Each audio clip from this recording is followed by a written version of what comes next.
Hello, I'm Alan Abel from the National Post. I was with the President at an appearance here in Virginia on Monday in a suburban backyard. For an hour and a half, he took questions from the residents of this neighborhood. Not once in those 90 minutes was the war, was Afghanistan, was Iraq, was the military ever mentioned, either by the President or any of the about 20 people who asked him questions.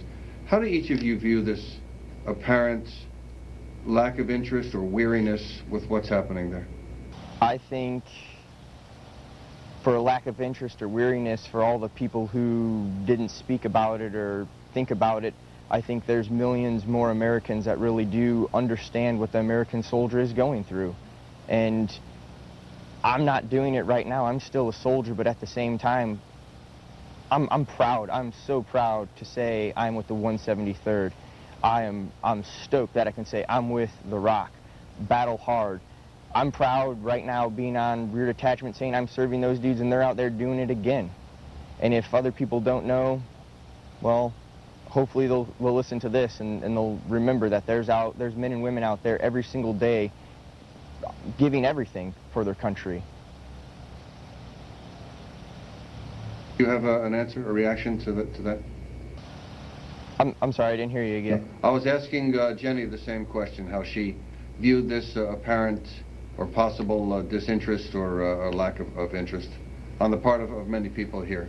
I feel the same way that Sal does. I mean, it goes to show just while Sal was deployed, and I would, you know, call family, call friends, talk to people. Just hearing those that were aware of things and those that weren't aware of things, it's just kind of how sometimes it happens, and you just have to keep thinking that there's more people out there that are aware of it than maybe you're talking to. You just have to keep that in mind, and that hopefully people that are aware of it will spread the awareness, and that hopefully this award will spread the awareness as well to those people. Hi, Staff Sergeant. This is Courtney Cubey from NBC News. I wanted to bring you back to your answer to Dana's question when you mentioned that this award really is bittersweet to you. Have you spoken to any of the other soldiers who were with you that night? And then do you still keep in touch with the family members of any of the soldiers, your friends who were lost that night? Have any of them had any reaction, reached out to you since the announcement last week, offering any feelings about your honor?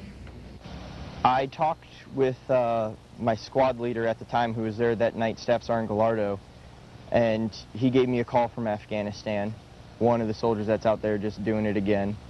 And he just told me that he's there for me and he's proud of me and he's happy. He's happy for me, and this means a lot to the guys. And honestly, hearing him say that to me, someone I look up to telling me this, it means a lot to me, and especially that he can say that from the guys too, that I think, you know, are the heroes right now. They're out there fighting the enemies of the United States while I'm just sitting here. As far as bittersweet and speaking to the families of the soldiers that were lost that night, I keep in touch with Josh Brennan's father. He's a real stand-up guy. I like Mike a lot. We talk here and there, off and on, and he's expressed his gratitude to me, which, you know, that's kind of a hard one to stomach because that's still a loss. I'm glad that we could bring Josh back, but I wish it was under different circumstances. We got married, Jenny and I got married last November, and we just had our wedding party. Reception. We just had a reception back in Iowa just this summer so the family could come because there wasn't a lot of people that could make it to the wedding. And I asked Mike to come down, and he came down with his brother, and it's just always good to see him. This is Anna Mulrine with the Christian Science Monitor, and I just wanted to follow up a little bit on Courtney's question. And there have been so few medals of honor awarded for the war in Afghanistan, and a lot of what we hear here at the Pentagon is that it's a different kind of war. There's more technology, you know, I mean, versus say World War II, for example. And I just wanted to get your take on that. You know, I mean, how does it feel to be the only living recipient of such a tremendous honor? And I was also curious too, just what the reaction has been among your fellow soldiers there in Italy. Kind of what I was going back to what I was saying before. In this job, I am only mediocre. I'm average. This was a situation that we were put into, and by no means did I do anything that anyone else wouldn't have done in that situation. Looking at it as like a pitcher, I was just one brushstroke in that pitcher, and everyone else was one brushstroke in that pitcher. And what I did wasn't the first brushstroke of the pitcher, and it wasn't the last brushstroke in the pitcher, and it wasn't the best. It was just another brushstroke that helped, you know, complete this pitcher or this moment in time. And the guys here are proud of me. It means a lot. This is a huge honor.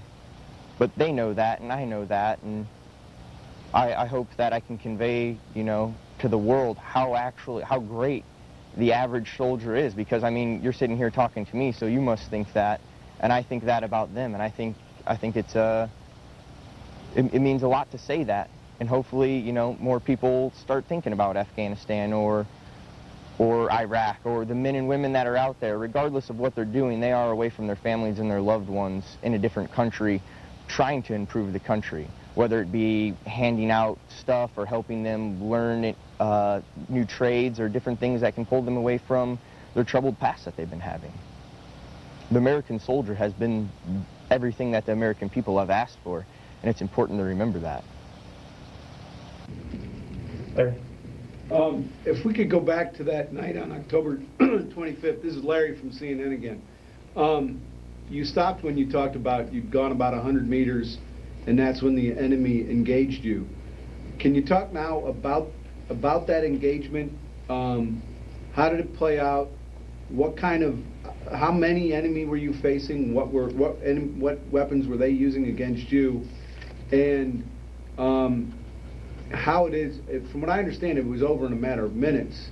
Did you make a lot of conscious decisions, or were you reacting subconsciously to the point where it was over with and the medevac helicopter was coming in? When the ambush happened, I would say there's probably, I don't know, 10 to 20 people. It all kind of goes blurry, and I think that kind of leads into your second part of, there wasn't a whole lot of thinking. There wasn't a whole lot of thinking that I needed to do. This is my job. This is my profession. I don't have anything else on the side. This is what I've chose to do with my life for the past, 6 years now. And everyone else I'm with is in the same boat. All professionals, all conducting themselves as professionals. So there wasn't a whole lot of thinking that any of us needed to do. It's something we train, and it's something that we prepare for, because you have to train how you fight. And this is something everyone was aware that could happen. So everyone just kind of played their part, followed their leaders, and conducted themselves how they were trained. So, you don't know exactly how it's going to go, but at the end, I mean, everyone played their role completely, and we didn't really talk about it. There was no time. I mean, just because all this happens after the medevac bird comes in and starts picking people up, it's not over. You're not out of Afghanistan. You're not off the side of the mountain. You're just minus some buddies. And there's no time to talk. You still have to complete the mission, and we're still an hour and a half walk away from where we needed to be, and now we have extra equipment and less men. So there wasn't a whole lot of even talking afterwards. Everyone knew or had an idea of what had happened, but no one really knew, because even when I speak about this, I don't know what the whole line was doing. I only know what, directly the 6 people that I was actively with, roughly what they were doing, and they only know what I was doing because everything else was behind us. We were all just playing our piece, and that's part of training.